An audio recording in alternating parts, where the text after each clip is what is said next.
And a big thank you to the sponsors of this podcast, Moonpig. Order your holiday cards and more. Try your first card free with code free at moonpig.com/US/happy. And Open Phone. Get 20% off with Open Phone on your first 6 months when you sign up at openphone.com/earn and Shopify. Sign up for your 1-month trial period at shopify.com/happy. Found. Try Found for free at found.com/earn and Constant Contact. Get customized marketing campaigns built for you in just a few clicks. Go to constantcontact.com for your free trial. We can do all the actionable things in the world, but if you are holding that little unconscious, little secret to yourself, conflicting belief, you will be fighting a double uphill battle. It's working on letting that go and figuring out how you can become the person who's all in on the dream.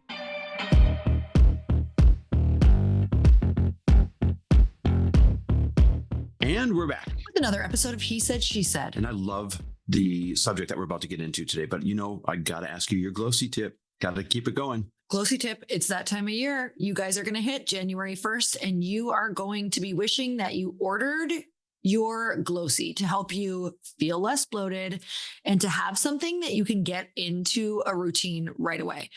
It's going to help you drink more water. It's going to help you get that glowing skin. It's going to help with your gut health. And that is such a huge part of feeling better, feeling healthier.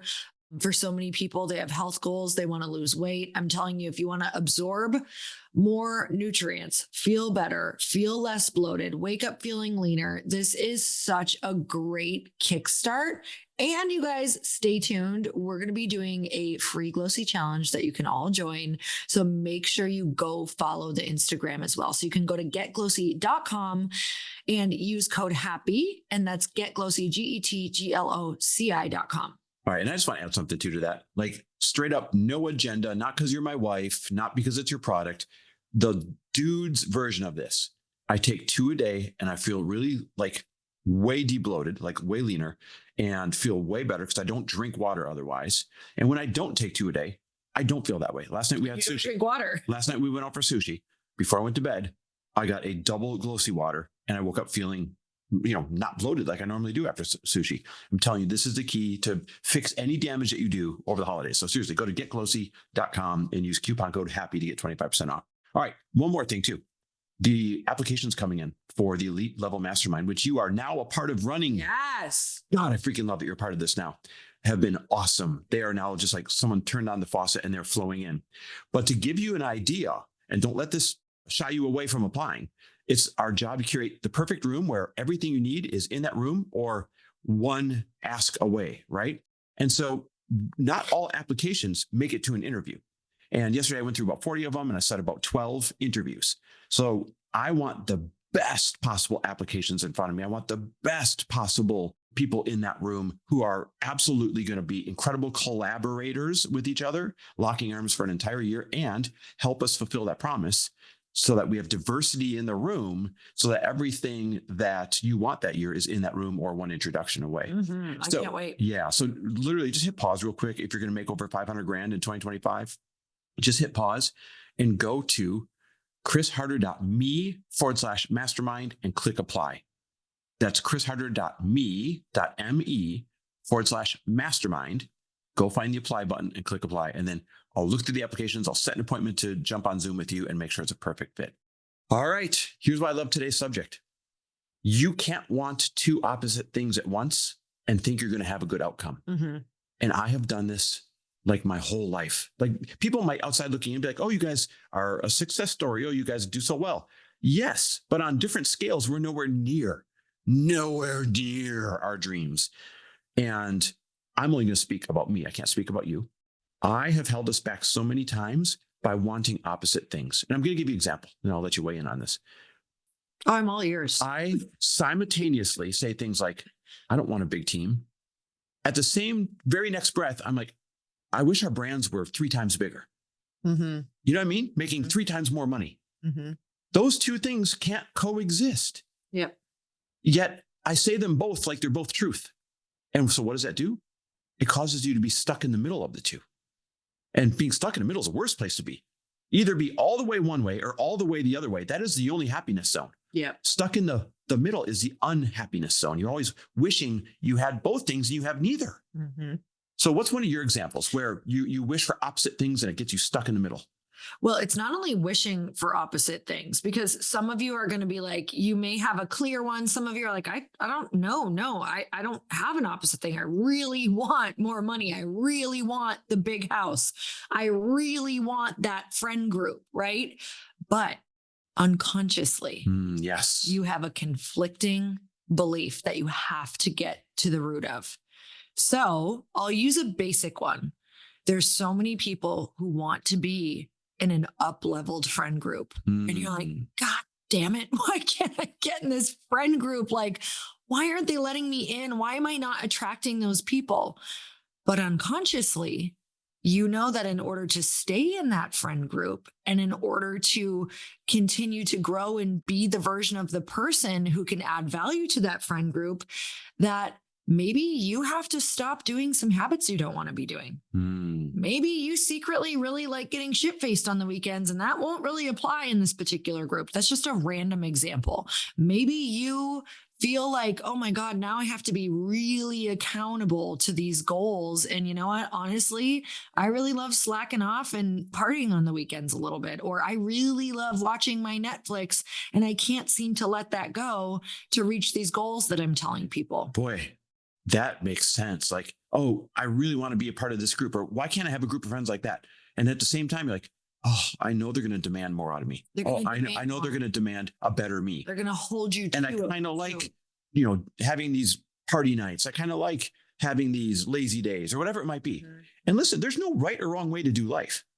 This whole point is you can't want two things that oppose each other, because you're just going to get stuck in the middle. And whether that's a subconscious want or a conscious want, because you're right, a lot of this is subconscious. And I have another example. So for me personally, it's like, I have a goal of what I want to hit with Glossy this year. And I have a goal of what we want to hit with our personal brands. And I have an underlying conflicting belief that I've discovered of, I already feel exhausted. I'm going to feel too exhausted if I'm going to set those goals.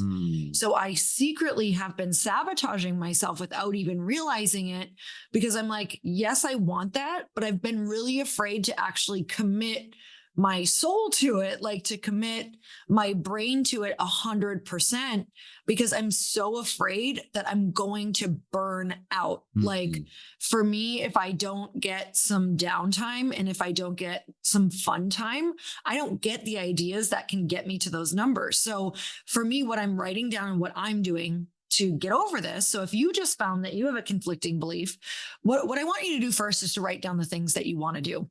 And then I want you to go into the nooks and crannies of your brain and figure out what is a belief that could potentially be holding you back around getting that thing. Like where is it challenging you? Where did it come from? Where did it even come from? What are you afraid of? I have an example, and this can be good for everyone. Lori just nailed it, you guys. You got to dig deep, like take the time to dig deep and say, where did this story come from? Because all it is a story.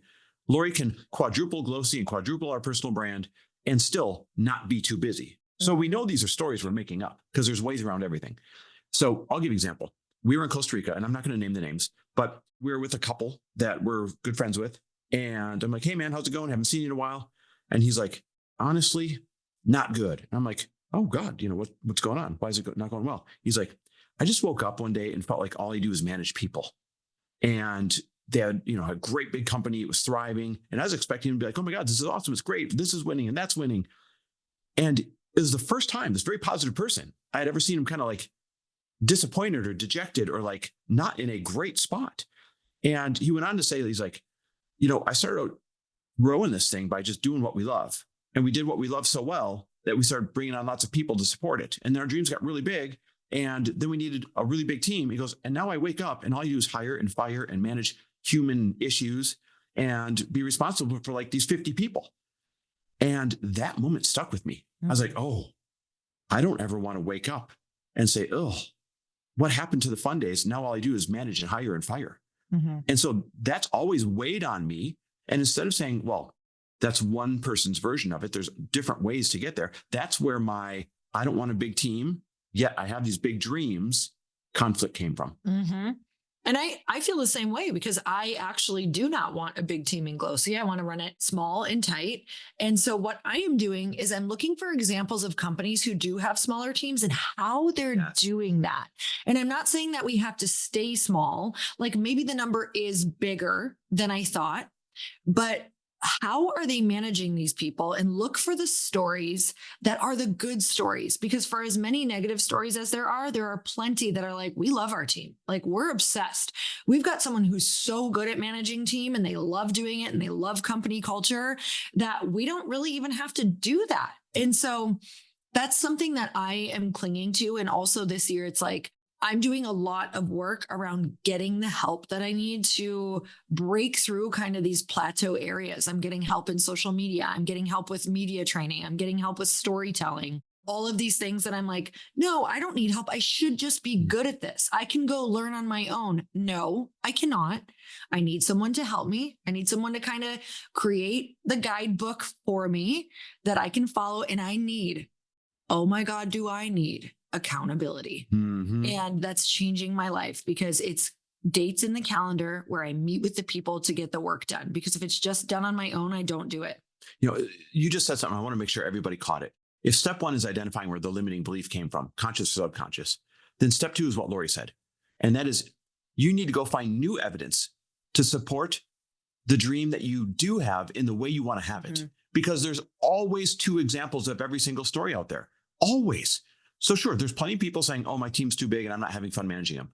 But then for every one of them, there's one or two people saying, actually, I dialed in perfect. I've got the perfect CEO or COO or perfect chief of staff, and they run everything and I just do the creative. And there's always a story for both versions. I call it stacking evidence. You have to go out and purposely look for and stack the evidence in your favor for the belief that you want to hold, because the evidence isn't going to fall in your lap. You want to know what falls in your lap? The loudest information falls in your lap. And the loudest information is typically the complainers. Always. And so it's not going to fall in your lap, all these good examples. You have to actively say, okay, I'm going to go stack evidence to reinforce the beliefs that I do want to have. And I'm going to look for it. I'm going to look for the founders. I'm going to look for the stories. I'm going to look for the examples. I'm going to look for the relationships. I'm going to look for the whatever, so that you can then have enough overwhelming evidence in your conscious and in your subconscious that says, oh, I know how to do this. Mm-hmm. Let's go. Let's roll up the sleeves. No more conflicting beliefs. I have one belief, and that is exactly what I want. Mm-hmm. I think the biggest work that we can do for the new year is this. Like, of course, actionable things, but we can do all the actionable things in the world. But if you are holding that little unconscious, little secret to yourself, conflicting belief, you will be fighting a double uphill battle. It's like we're already trying to get the thing that we want and stay in that energy. But if there is an energy that you are holding that you don't even realize that's actually such a big block, it's working on letting that go and figuring out how you can become the person who's all in on the dream. I love it. All right, guys. Well, listen, if you want other people, like-minded people to do this with, remember what I said in the beginning, sounding things like this out and finding evidence to look how you want it to look means putting yourself into rooms where people are already doing that. And that is our elite level entrepreneur mastermind. So now that we're at the end of this thing, hit stop and go to chrisharder.me/mastermind, fill out the application. We can't wait to jump on a Zoom and see if it's a great fit. chrisharder.me/mastermind. All right, guys, thanks for listening. We always love and appreciate you. We'll see you next week.